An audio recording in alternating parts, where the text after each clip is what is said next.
యేసు క్రీస్తు నుండి కృపా సమాధానములు మీకు కలుగును గాక. ప్రార్థించుకుందాం. మహోన్నతుడా, నీకు వందనాలు. మాతో ఈ సమయమందు మాట్లాడండి, మమ్ములను బలపరచండి, మీ వాక్యము చేత తృప్తిపరచుమని, వాక్యమే మాలో ఫలించుమని యేసు అతి శ్రేష్ఠ నామములో అడిగి వేడుకొనుచున్నాను పరమ తండ్రి, ఆమేన్. దేవనామమున మనెల్లరకును శ్రేష్టమైనటువంటి దివ్యాశీర్వాదములు మెండుగా నిండుగా ఆ దేవదేవుడు మనకు అందించును గాక. కృప అనేటువంటి మాట గురించి మనం ధ్యానించుకుంటూ ఉన్నాం. కృప అనగా అర్హత లేని వ్యక్తికి అర్హత కలిగించడం అనేటువంటి విషయం. అయితే కృప అనేటువంటి మాటకు విస్తృతమైనటువంటి అర్థాలు చాలా ఉన్నాయి.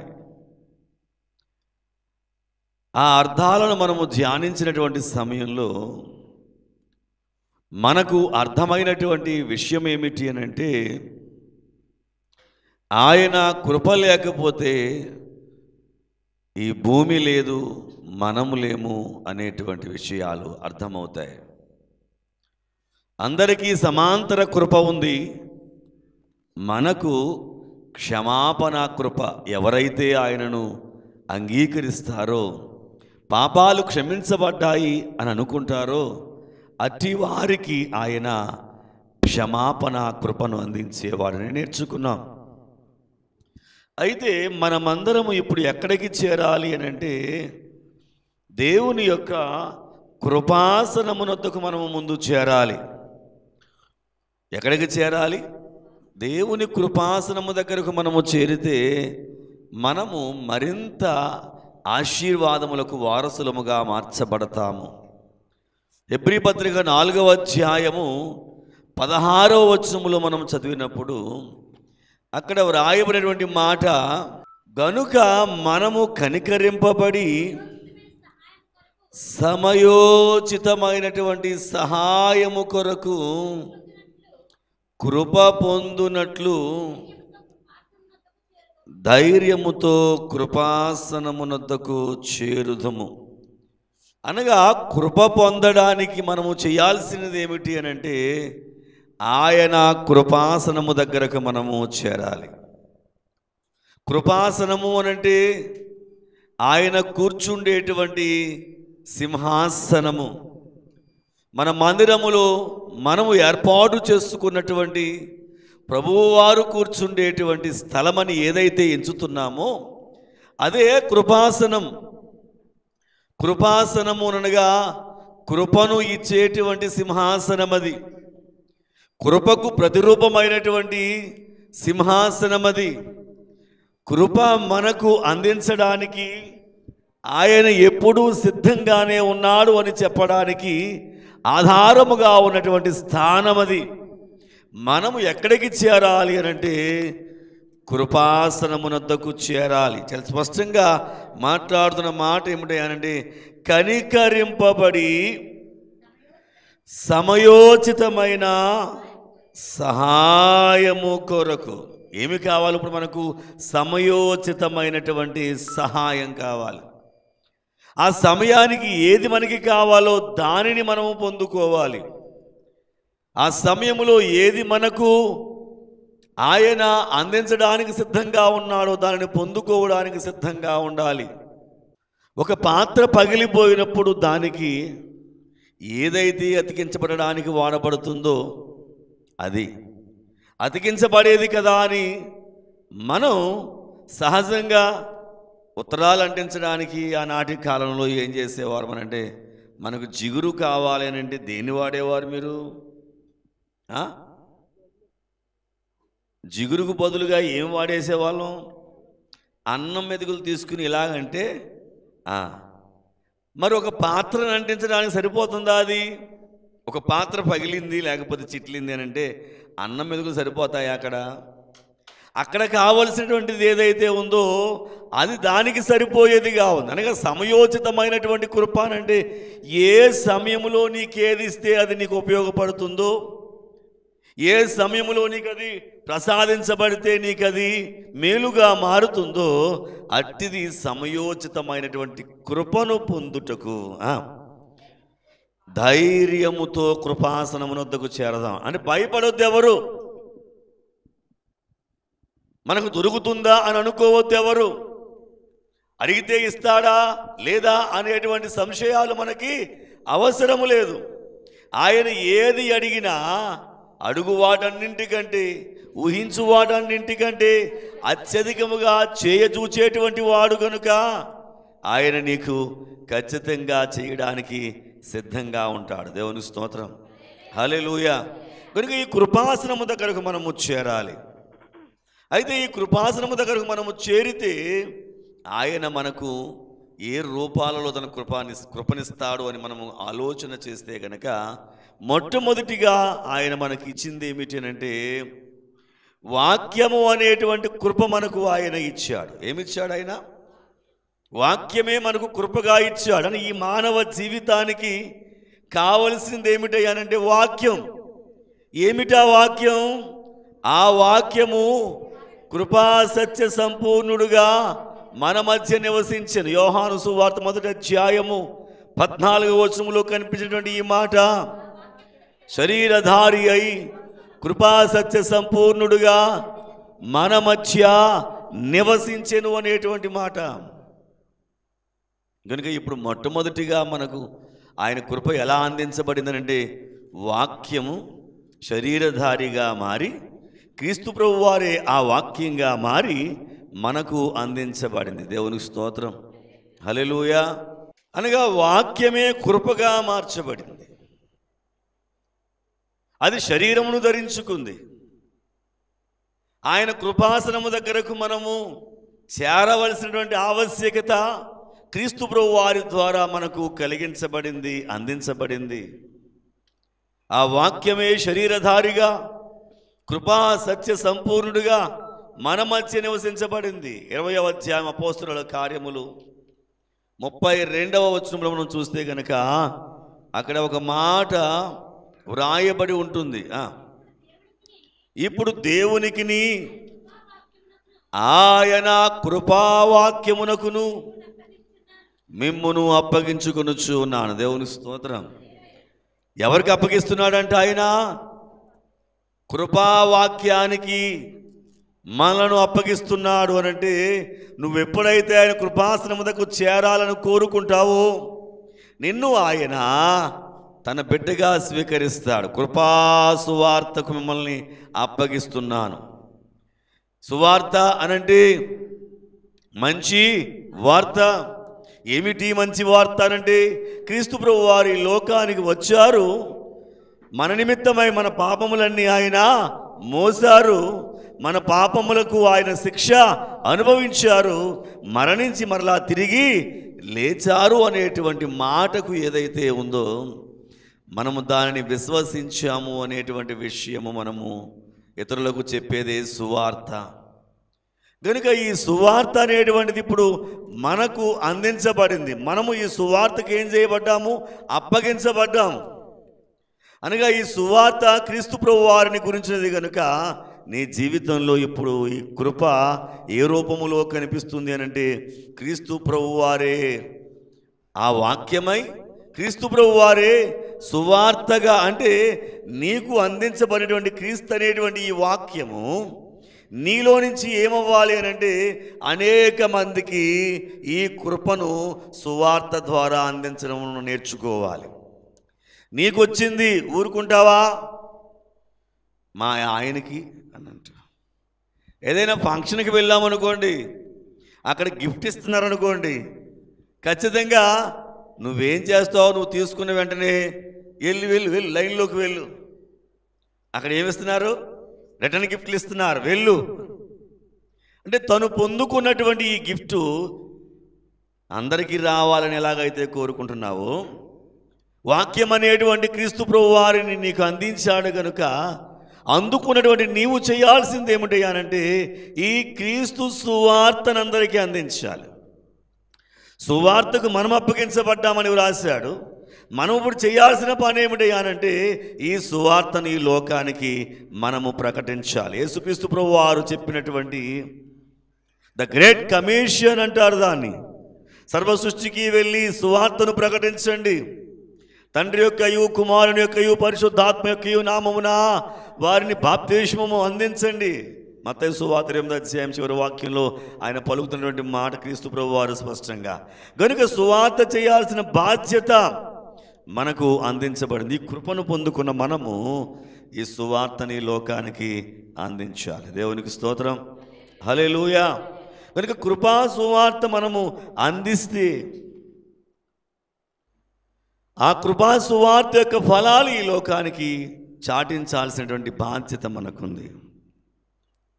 అప్పుడు మనకు కృపను ఆయన ఏం చేస్తున్నాడు అంటే దానంగా ఇచ్చేస్తాడు. ఆయన ఏమిచ్చేస్తాడు? ఆయన రోమాపత్రిక 5వ అధ్యాయము 18వ వచనంలో మనం చూస్తే గనక ఆయన అంటాడు కదా, కానీ అపరాధ మూలముగా వచ్చినదై మనుష్యులకందరికీ శిక్షావిధి కలుగుటకు ఎలాగు కారణమాయనో అలాగే ఒక్క పుణ్యకార్యము వలన కృపాదానం మనుషులందరికీ జీవప్రదమైన నీతి విధింపబడుటకు కారణమాయను. దేవుని స్తోత్రం, హల్లెలూయా. ఇప్పుడు ఈ కృపను ఏం చేస్తున్నాం? మనం సువార్త ద్వారా అందరికీ ఏం చేస్తున్నాం? దానంగా ఇచ్చేస్తున్నాం. దానం అంటే సొమ్మిచ్చుకునేదా? సొమ్ము తీసుకుని ఇచ్చేదాన్ని దానం అంటారా? దానము అనంటే ఏమీ ఆశించకుండా ఇచ్చేదే దానం, ఏమీ ఆశించకుండా అందించేదే దానం. కనుక నీ దగ్గర ఉన్నది ఏమిటయ్యానంటే ఆయన కృప హెచ్చుగా ఉంది కనుక అది నువ్వేం చెయ్యాలి? సువార్తను దానంగా నువ్వు పంచిపెట్టాలి. ఉచితముగా పొంది తిరిగనుక, ఉచితముగా పొంది తిరిగనుక, ఉచితముగానే ఇయ్యుడన్నా, ఉచితముగానే ఇయ్యుడన్నా యేసునామా ఎంతో మధురం, యేసునామా ఎంతో మధురం. ఉచితముగా పొందాము కనుక ఏం చేయాలి? ఉచితంగానే ఇచ్చేయాలి. ఉచితంగా పొందుకున్న దాన్ని నువ్వు అలా స్టాక్ పెట్టుకుని ఉంచుకోవడం కాదు. ఏం చేయాలి? దాన్ని ఇచ్చేస్తూనే ఉండాలి. ఇస్తేనే ఇంకా నీకేమవుతుంది? పెరుగుతుంది. నూతిలోని నీరు తోడే కొలది ఎలాగైతే ఊరుతుందో, చలమలలోని నీరు తీసే కొద్ది ఎలా ఊరుతుందో, అలాగున నీ దగ్గర ఉన్నటువంటి ఈ సువార్త అనే కృప ఈ లోకములో ఉన్న వారికి ఏం చేయాలి అంటే దానముగా ఇచ్చేసేయాలి. దేవుని స్తోత్రం. ఇది ఎందుకని? అందరికీ ఇవ్వాలి అనేటువంటి ఆలోచన ఆయనకు ఉంది.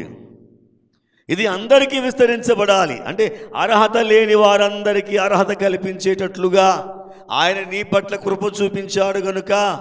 ఏ విషయంలో కృప చూపించాడు అక్కడ ఆయన చదివిన మాట ప్రభు మనం చూస్తే కనుక, కాబట్టి తీర్పు ఒక్క అపరాధము మూలమున వచ్చినదై. ఏ తీర్పు?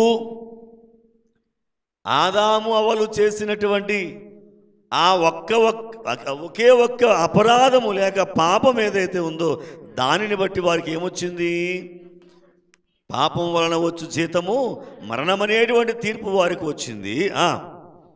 మనుష్యులకందరికీ శిక్షావిధి కలుగుటకు ఎలాగూ కారణమైందంటే ఆ శిక్ష అందరికీ వచ్చేసిందా? ఒక్కడు చేస్తే అందరినీ శిక్షిస్తారంటారా? చేసింది ఒక్కడు, కానీ శిక్ష ఎవరికి? అందరికీ శిక్ష.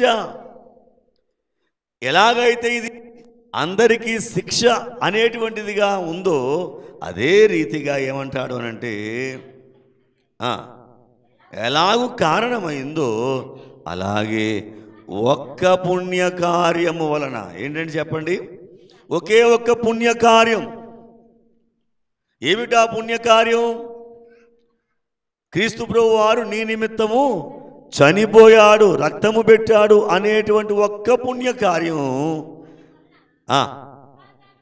కృపాదానము మనుష్యులకందరికీ జీవప్రదమైన నీతి విధింపబడుటకు కారణమాయన. దేవునికి స్తోత్రం, హల్లెలూయా. అంటే ఒక మనిషి చేసినటువంటి ఆ పాపము ఎలాగైతే అందరికీ వచ్చేసిందో, అపరాధం అనేటువంటి ఆ తీర్పు, అపరాధం వల్ల వచ్చినటువంటి తీర్పు ఎలాగైతే చేరిపోయిందో, అలాగే ఒక వ్యక్తి ఒక పుణ్యకార్యం చేశాడు. ఆయనే యేసుక్రీస్తు అనేటువంటి నరుడు. ఏమిటా పుణ్యకార్యము అనంటే, ఆ అపరాధమును తొలగించడానికి అపరాధము తన మీద వేసుకుని నీకేమిచ్చాడు? ఇప్పుడు ఆయన కృపను దానముగా ఇచ్చాడు. ఎవరు భుజం మీద వేసుకుంటారండి భారాన్ని?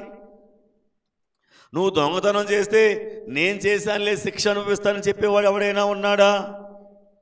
ఒక మాట అంటేనే పడలేము మనం. అసలు ఒక మాటని చూడండి, పక్క వాళ్ళని, వాళ్ళు చేసిందైనా సరే ఒప్పుకుంటారా? ఒప్పుకోరు. కనుక ఈ రకంగా ఆలోచన చేస్తే ఎవరు ఈ లోకంలో మనకు బదులుగా శిక్షణ అనుభవించేటువంటి వారు ఎవరు కూడా లేరు. కానీ ఇక్కడ యేసుక్రీస్తు ప్రభువారు అనేటువంటి ఆ నరుడు చేసిన పని ఏమిటయ్యానంటే, మన పక్షంగా నీకు ఏదైతే దోషముగా ఎంచబడి నువ్వు అపరాధము చేత బాధపడుతున్నావో ఆ దోషమును తీసివేసేటువంటి ఆ శిలువ మరణాన్ని ఆయన పొందడం ద్వారా నీకు ఆయన ఏమిచ్చాడనంటే కృపను దానముగా నీకు ఆయన అనుగ్రహించేశాడు. దేవునికి మహిమ కలుగును గాక. దానం అంటే నీకు ఇచ్చేస్తారు, నీ దగ్గర ఉంటుంది. వరం అంటే నువ్వు మరలా ఎవరికైనా ఇవ్వడానికి అవకాశం ఉండేటువంటిది. వరాలు, నీకు ఆ వరాలు ఉన్నాయి. ప్రవచించే వరం ఉంది, ప్రసంగించే వరం ఉంది, పాటలు పాడే వరం ఉంది, స్వస్థపరిచే వరం ఉంది. ఈ వరాలన్నీ ఏమైతే ఉన్నాయో ఈ వరాలు నువ్వు మరలా ఏం చేయవచ్చు అంటే అనేక మందికి దానిని ఇవ్వచ్చు. నీకు ఇవ్వబడిన దానం ఎలా మారిందనంటే కృపావరముగా మార్చబడింది.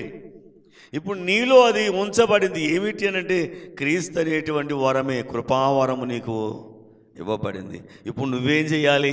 అందరికీ ఆ క్రీస్తును ఇచ్చుకుంటూ వెళ్ళిపోవాలి, ఇచ్చుకుంటూ వెళ్ళిపోవాలి. నీకు వచ్చినటువంటి ఈ వరాన్ని, ప్రభువా అందరికీ నువ్వు వరంగా మారిపో. ఆయనే మనకి ఏమైపోవాలి? వరమైపోవాలి.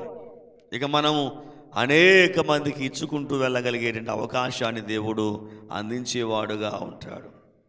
ఎప్పుడైతే ఈ దానము ఈ వరము నీకు ఆయన అందించాడో నీ దగ్గర కృప ఏమవుతుంది అంటే మహాబాహుల్యంగా బాహుల్యముగా ఉంచబడుతుంది. కృప బాహుల్యం. రోమపత్రిక 5వ అధ్యాయము 17వ వచనం, 5వ అధ్యాయము 17వ వచనంలో వచ్చినదై ఆ యొక్కని ద్వారానే దేవుని ఎడల కృపా బాహుల్యమును నీతి దానమును జీవము గలవారై మారి నిశ్చయముగా యేసుక్రీస్తును ఒకని ద్వారానే ఏలుదురు. బాహుల్యము అనంటే, కృపా బాహుల్యము అనంటే చాలా ఎక్కువని. బాహుల్యం అనంటే అర్థం ఏంటి చెప్పండి? చాలా ఎక్కువ. దానం ఇచ్చేశాడు ఆయన, వరంగా మారిపోయాడు ఆయన. ఇప్పుడు నీ దగ్గర మరి ఎక్కువ కాకపోతే తక్కువ ఉంటుందా కృప? ఎంత ఉంది మీ దగ్గర? కృప చూపించండి ఒకసారి. ఏది మీ దగ్గర ఉన్న కృప? ఏది అనేస్తున్నాం? కృప కృప కృప కృప. కానీ కృప నీ దగ్గర బాహుల్యము అంటే చాలా ఎక్కువగా ఇవ్వబడింది. ప్రతి విషయంలోనూ కృప చూపించబడుతుంది. నీకు అనుక్షణము కృప చూపించబడుతుంది. నువ్వు పడిపోయే సమయంలో పడిపోకుండా కాపాడుతుంది. నువ్వు దారిలో నడిచి వెళ్తున్నప్పుడు పాము కాటు వేయకుండా నువ్వు వెళ్తావు, ఆ పక్కనే ఉంటుంది పాము, కాటు వేయకుండా కాపాడుతుంది. ఇవన్నీ నువ్వు చూసావా? తెలియదు నీకు ఇవన్నీ కూడా. అంటే ఎంత హెచ్చుగా ఉందో ఆయన కృప నీ పట్ల. ఎన్నో పర్యాయాలు ప్రాణాపాయాల నుంచి ఆయన తప్పిస్తున్నాడు. నువ్వు నడిచి వెళ్ళిన వెంటనే వెనకాల పిడుగుపడి ఉండొచ్చేమో.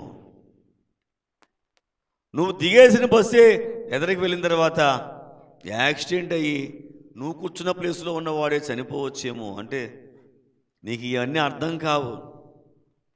మన యొక్క ఆలోచనకి ఇవేమీ కూడా అర్థం కావు. మానవ జ్ఞానానికి అర్థం కావు. ఈ కృపా బాహుల్యత అనేటువంటిది నీకు అర్థం కాదు. అనుక్షణము అనుక్షణము అనుక్షణము అంటే ఎక్కడ కూర్చోబెట్టాడనంటే ఎక్కడైతే ప్రమాదం పొంచి ఉందో ఆ ప్రమాదం మీద కూడా ఉండి నీకు ఆయన ఏ ప్రమాదం లేకుండా చేస్తున్నాడు. అంటే అనుక్షణము నిన్ను ఆయన ఏం చేస్తున్నాడు అంటే కాపాడుకుంటున్నాడు. ఇది కృపా బాహుల్యత అంటే. ఎంతగానంటే ఇవేవి నువ్వు గ్రహించు. భోజనం చేసేటప్పుడు పరమారుతూ అన్నము శ్వాసనాళాల్లోనికి వెళ్ళిపోయి చనిపోయిన వారు ఎంతోమంది. కనుక ఎక్కడ ప్రమాదం పొంచుంది అంటే ప్రతి నిమిషము ప్రతి సెకను కూడా ప్రమాదాలు పొంచే ఉన్నాయి. కానీ ఆయన కృపా బాహుల్యము నీ దగ్గర విస్తారంగా ఉంచినందువల్ల నీ ప్రతి నడకలోనూ నీ యొక్క ప్రతి ప్రదేశంలోనూ ఆయన ఏం చేస్తున్నాడనంటే తన కృపను నీకు మహా ఎక్కువగా ఇస్తూ ఉన్నాడు. దేవుని స్తోత్రం. ఎంతోమంది లోకాన్ని విడిచి వెళ్ళిపోతున్నారు. నువ్వు పెద్ద లెక్క. కేవలము కృప నీ పట్ల బహుగా విస్తరించబడడానికి ఆయన కృప చూపిస్తున్నాడు. చప్పట్లు కొట్టి దేవుణ్ణి మహిమపరుద్దాం. హల్లెలూయా. ఈ కృపా బాహుల్యమే ఎలా ఉంటుందనంటే మహదైశ్వర్యంగా మారిపోతుంది. ఎక్కువగా ఉంది నీ దగ్గర, అదే పెంచుకుంటూ వెళ్ళిపోతున్నావు. ఎఫెసీ పత్రిక 1వ అధ్యాయము 7వ వచనంలో అనే మాట ఏమిటి అనంటే దేవుని కృప మహదైశ్వర్యమును బట్టి ఆయన రక్తము వలన మనకు విమోచనము అనగా మన అపరాధములకు క్షమాపణ మనకు కలిగి అన్నది. దేవుని స్తోత్రం. ఇది ఏమిటంటే కృపా మహదైశ్వర్యము. మహా అంటే ఏంటి చెప్పండి? ఎక్కువ. ఇంకా మహాన్ అంటే గొప్ప. అంటే ఎక్కువ ఒక అర్థం వస్తుంది, గొప్ప. గొప్ప మహదైశ్వర్యము నీకు ఇచ్చేసాడు. అంటే గొప్ప మహదైశ్వర్యము అంటే గొప్ప అంటే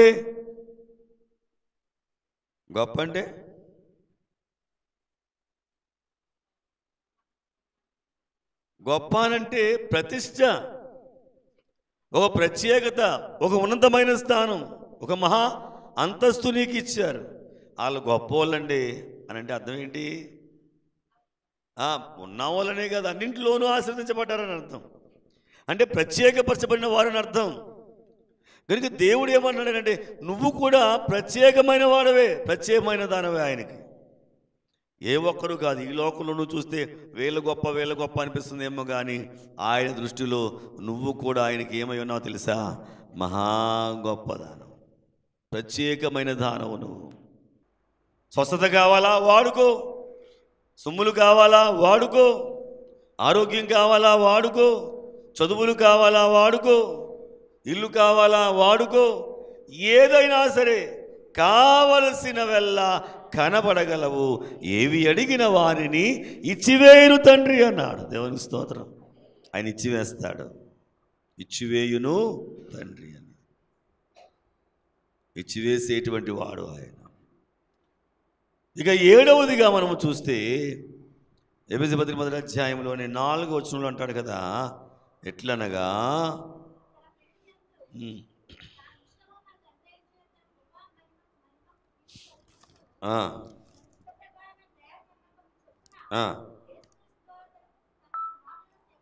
దేవుని స్తోత్రం. కృపామహిమకు కీర్తి కలుగునట్లుగా.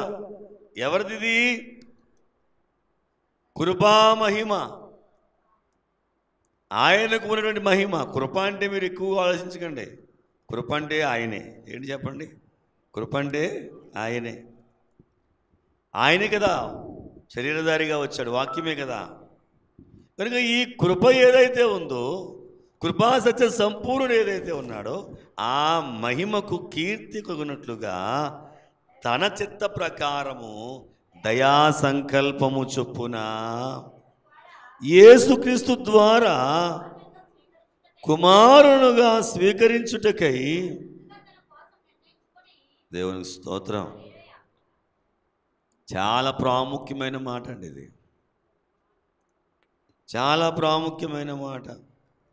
తన కుమారులుగా స్వీకరించడానికి. ఇప్పుడు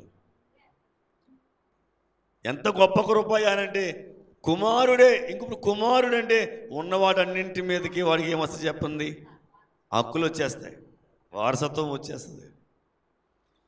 ఇక నిన్ను కాదంటే ఇంకేమీ లేదు. ఒకవేళ కొడుకు దేశాంతరం వెళ్ళిపోయి వచ్చినా వాడికి మరలా తిరిగి వాటా ఉందా లేదా? దానిలో వెళ్ళిపోయాడా? ఒక కొడుకు వెళ్ళిపోయాడా, నాది నాకు ఇచ్చేయి, నేను వెళ్ళిపోతాను, వెళ్ళిపోయాడు. వెళ్ళిపోయి మరలా వచ్చాడు పాడు చేసుకుని. నువ్వు పోన్నాడా తండ్రి? ఎంత గొప్ప క్రియ అనంటే, కుమారుడుగాను ఉన్నావు అనంటే కనుక ఇక నీకెప్పటికీ కూడా ఆయన దానిలో హక్కే. పరలోకం కూడా నీదే, పరలోకమల్లా మనదే, విజయ జీవనము మనదే, దేవుండున్న పరలోకం బెల్లా మనదే. దేవుని స్తోత్రం. కనుక ఇక ప్రతి విషయంలో నువ్వు హక్కుదారుడు అయిపోయావు ఆయన కొడుకుగా. ఇది ఎప్పుడు నిర్ణయించాడంటే, ఆయన మనలను ముందుగా తన కోసం నిర్ణయించుకుని మనము తన ఎదుట పరిశుద్ధులమును నిర్దోషములై ఉండవలనని జగత్పునాది వేయబడక మునిపే ప్రేమ చేత ఆయన క్రీస్తులో మనలను ఏర్పరచుకున్నాడు. దేవుని స్తోత్రం. అంటే తన కుమారుడైతే ఎంతైతే ప్రయారిటీ ఇస్తున్నాడో నీకు అంతే. తన కుమారునితో పాటుగా సహాయమైనటువంటి అంతస్తు నీకు ఇచ్చేస్తాను. అంటే ఇప్పుడు మనం అందరం ఎక్కడికి వెళ్ళిపోతామనంటే ఆ కుమారునిలో కలిసిపోతాం. చెప్పడం కూడా దేవుని మహిమపడతాం. హల్లెలూయా. నువ్వు కుమారుడిగా పిలువబడుతున్నావు కనుక దేవుడు నీ మీద ఎంత కృప చూపిస్తున్నాడు అనంటే కనుక ఆయన కృపా సత్య సంపూర్ణుడుగా ఉంటే నువ్వు కూడా ఆయనలో ఒక భాగంగా మారి. అది ఆయన యొక్క కృప మహిమకు కీర్తి కలుగునట్లుగా మనల్ని ఏం చేశాడు? ఆయన ముందే నిర్ణయించుకున్నాడు. ఆ నిర్ణయించుకున్న నిర్ణయం మన పట్ల ఆయన చేయడానికి సిద్ధంగా ఉన్నాడు. కనుక ఆయన కృపా వాక్యము, ఆయన కృపా సువార్త, ఆయన కృపా దానము, ఆయన కృపాము, ఆయన కృపా బాహుల్యము, ఆయన కృపా మహదైశ్వర్యము, ఆ కృపా మహిమకు మనము వారసులముగా చేసేస్తాడు ఇప్పుడు ఆయన. అందుకని ఇప్పుడు ఆయన కృపాసనము దగ్గరకు నువ్వు వెళ్ళిన తర్వాత ఆయన దగ్గర వేడుకుంటే నిన్ను ఆయన ఏం చేస్తాడు అనంటే వారసుడిగా మార్చేస్తాడు. కాబట్టి నీవు ఇక దాసుడవు కాదు, కుమారుడివే. కుమారుడవైతే దేవుని ద్వారా వారసుడివే. అట్టి వారసత్వ సంపత్తి ఆ దేవదేవుడు మనెల్లరికీ ఇచ్చి నడిపించునుగాక. ఆమేన్. మహోన్నతుడానికి వందనాలు. మన కొద్ది నిమిషాలు మాట్లాడారు. ఈ మాటలు మాలో ఫలింపునిచ్చి నడిపించమని వాక్యం మధ్య నిలిచిన యేసు వారి శ్రేష్ఠ నామములో అడుగుచున్నాను పరమ తండ్రి. ఆమేన్.